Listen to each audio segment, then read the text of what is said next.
بسم اللہ الرحمن الرحیم۔ السلام علیکم اسٹوڈنٹس، امید ہے آپ سب خیریت سے ہوں گے۔ آپ کو 7ویں جماعت کے اردو ادب کے لیکچر میں خوش آمدید۔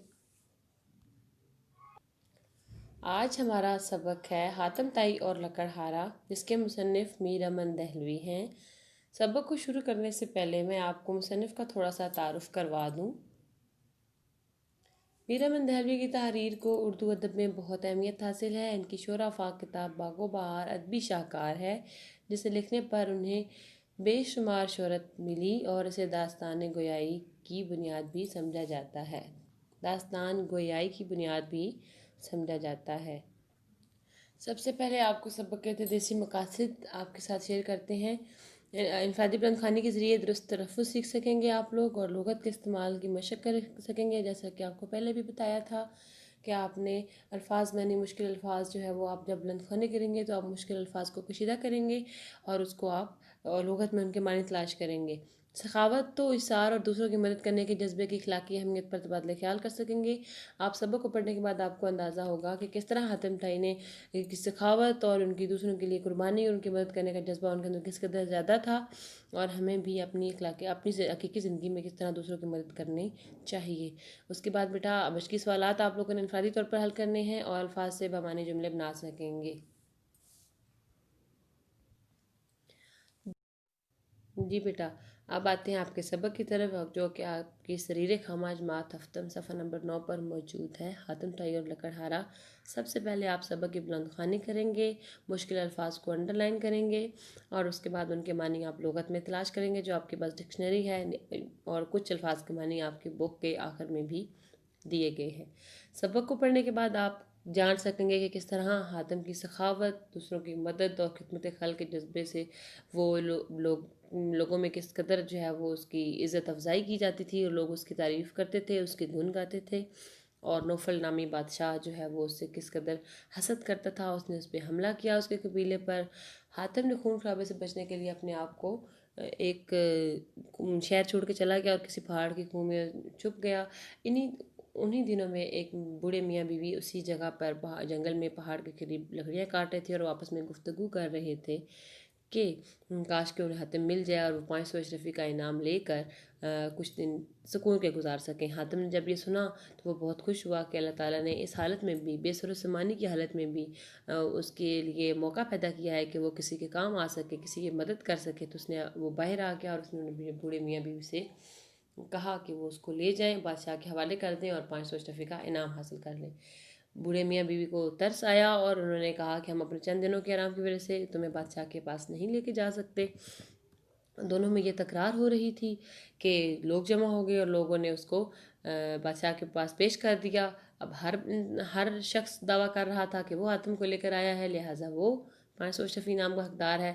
بادشاہ کے لیے فیصلہ کرنا مشکل ہو گیا، تو بادشاہ نے حاتم سے پوچھا کہ وہ بتائے کہ اس کو کس نے ڈھونڈا ہے، کون لے کر آیا ہے۔ تو بادشاہ نے بوڑھے میاں بیوی کا نام لیا۔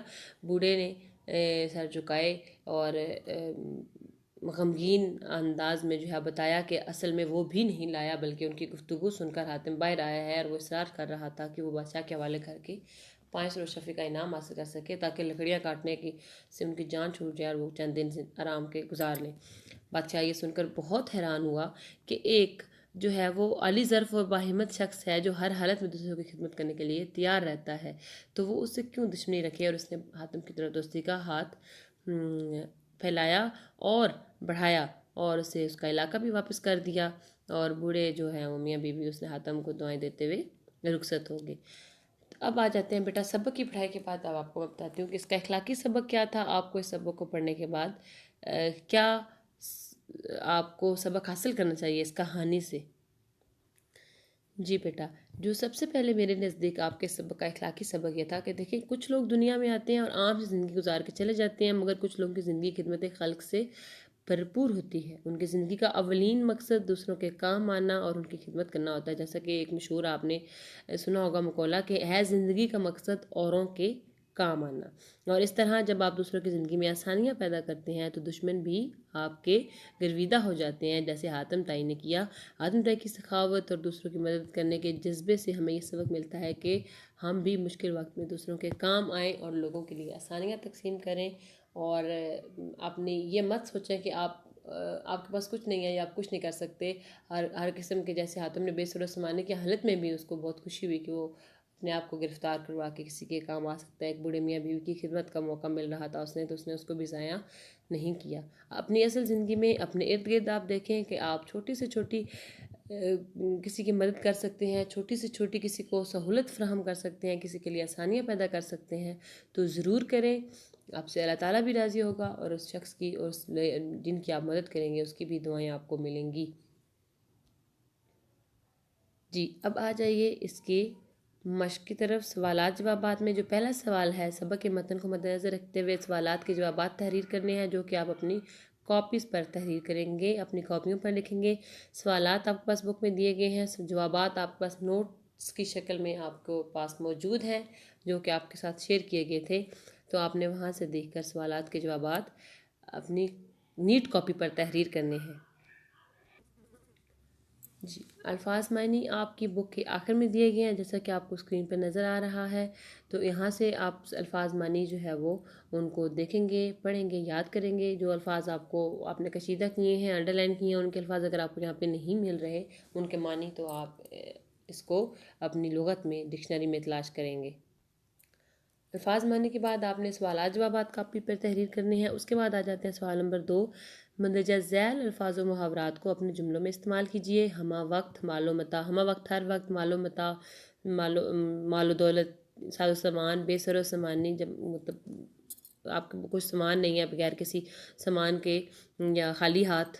عیش و آرام، آرام و سکون۔ مصیبت زدہ، جو مصیبت میں مبتلا ہو، کسی پریشانی میں مبتلا ہو۔ گن گانا، تعریف کرنا۔ خدا واسطے کا بیر ہونا، بلا وجہ دشمنی ہونا، چڑھائی کرنا، حملہ کرنا۔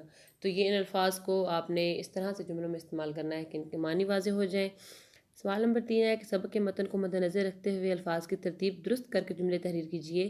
یہ آپ نے بک کے اوپر ہی تحریر کرنا ہے۔ آپ ان جملوں کے سامنے آپ لائنیں لگائیں گے اور ان لائنوں کے اوپر آپ یہ جملے درست کر کے لکھیں گے۔ یہ آپ نے سبق میں جب آپ سبق کی پڑھائی کریں گے تو پھر آپ کو آسانی سے مل جائیں گے۔ آپ نے سبق کی بلند خوانی کرنی ہے، اچھی طرح سے پڑھائی کرنی ہے، تو یہ آپ کو جیسے کہ لیا لوٹ سب مال و متاع اس کا نے نوفل، نوفل نے اس کا سب مال و متاع لوٹ لیا۔ اس طرح حاتم جائے کاش کہیں سے ہمیں مل، کاش ہمیں کہیں سے حاتم مل جائے۔ تو یہ باقی جملے بھی آپ نے اس طرح اس کے سامنے لائنیں لگائیں گے اور لائنیں لگا کے اس کے اوپر آپ یہ جملے درست ترتیب سے تحریر کریں گے۔ صفحہ نمبر 12 پہ آپ کے پاس یہ 7 جو ہیں وہ جملے ہیں جن کو آپ نے درست ترتیب میں تحریر کرنا ہے۔ اب آ جاتے ہیں آپ سوال نمبر 4، الفاظ کے مترادف یعنی کہ ہم معنی الفاظ تحریر کریں۔ ہم معنی الفاظ آپ تحریر کریں گے، جیسے کہ عہد۔ عہد، اب ایک عہد وعدے والا عہد ہوتا ہے اور ایک عہد جو ہے وہ دور حکومت والا عہد ہوتا ہے۔ اس کے بعد مشقت، محنت، مستحق، حقدار، لالچ، یہ اس کے آپ نے یہاں پہ لکھنے ہیں۔ ایک بات یاد رکھیے کہ جب آپ بک ورک جو کتاب والا کام ہے، جو گرامر والا کام ہے، وہ جب آپ یہاں پہ کر رہے ہوں گے، جیسے کہ نیچے بھی ایک مرکب کی قسم اور یہ والا کام ہے، تو یہ آپ کو بیٹا اس کے لیے آپ کو تھوڑی سی محنت کرنی ہوگی کہ آپ نے اپنی اردو زبانوں قواعد جو آپ 7ویں کلاس کی ہے اس کو آپ نے دیکھنا ہے اور آپ نے اس میں سے تلاش کر کے لکھنے ہیں جو آپ کو سمجھ میں نہیں آتے۔ اگر آپ کو کسی قسم کی رہنمائی چاہیے تو آپ مجھ سے پوچھ سکتے ہیں۔ اب آ جاتے ہیں سوال نمبر 5 کی طرف۔ مندرجہ ذیل فقرات کو آسان فہم انداز میں تحریر کیجیے۔ اس کو آسان فہم کا مطلب ہے کہ جو آپ کو لفظ بیچ میں، جیسے کہ جملے میں پہلے جملے میں ہے اس کی نیکی کے گن گاتا تھا، یعنی کہ گن گانا کسی کی تعریف کرنا ہوتا ہے، تو اس کی نیکی کی تعریف کرتا تھا۔ نوفل کو اس کے ساتھ خدا واسطے کا بیر ہو گیا۔ خدا واسطے کا بیر جیسے پہلے بھی آپ کو بتایا اس کا مطلب ہے بلا وجہ کسی سے دشمنی بنانا، تو نوفل کو اس کے ساتھ بلا وجہ دشمنی ہو گئی۔ ہم مصیبت زدہ ہیں، ہم پریشانی میں مبتلا ہیں، مصیبت میں مبتلا ہیں، کیوں نہ اسی پر قناعت کریں، گزارا کریں۔ قناعت، آپ کی جو مشکل الفاظ ہیں آپ اس کو انڈر لائن کریں اور پھر ان کے معنی کو آپ استعمال کرتے ہوئے جملہ اسی کے سامنے لائن لگا کر تحریر کر دیں۔ اس کے بعد سوال نمبر 6 ہے، مندرجہ ذیل مرکبات کو غور سے پڑھیے اور کے سامنے اس کی قسم تحریر کیجیے۔ بوڑھے میاں بیوی، 500 اشرفی، مال و متاع، پہاڑ کی خو، انعام کا مستحق، عیش و آرام، جھوٹے دعوے دار، خدمت خلق۔ جی بیٹا، مرکب کی جو آپ کے یہاں پہ الفاظ دیے گئے ہیں ان کے آپ نے قسم، جیسے کہ کون سے اسم صفت ہیں، ان میں سے کون سے اسم مرکب عطفی ہیں، یا اس کو آپ نے اپنی اردو زبان قواعد سے آپ نے اس کو تلاش کر کے وہ آپ نے ان بلاکس میں لکھ لینا ہے۔ اگر آپ کو کسی قسم کی رہنمائی چاہیے ہو تو آپ ضرور پوچھیے۔ سوال نمبر 7 ہے آپ کی کتاب پر، مندرجہ ذیل جملوں میں دی گئی خالی جگہوں کو الفاظ میں تحریر کیجیے، یعنی کہ آپ کو بریکٹ میں یہ گنتی جو ہے وہ لکھی ہوئی ہے تو آپ نے اس کو الفاظ میں تحریر کرنا ہے۔ اس کتاب کی قیمت 255 روپے ہے تو آپ اس کو الفاظ میں لکھیں گے 255۔ اس طرح میرے چچا کی تنخواہ 7183 روپے ہے تو آپ اس کو 7000 اردو میں الفاظ کے ساتھ لکھیں گے۔ ٹھیک ہے بیٹا،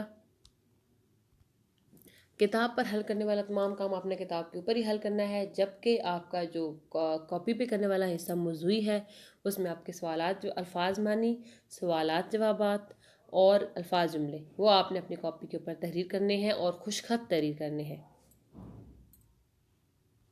بہت اچھے طریقے سے اس کو کام کو لکھنا ہے۔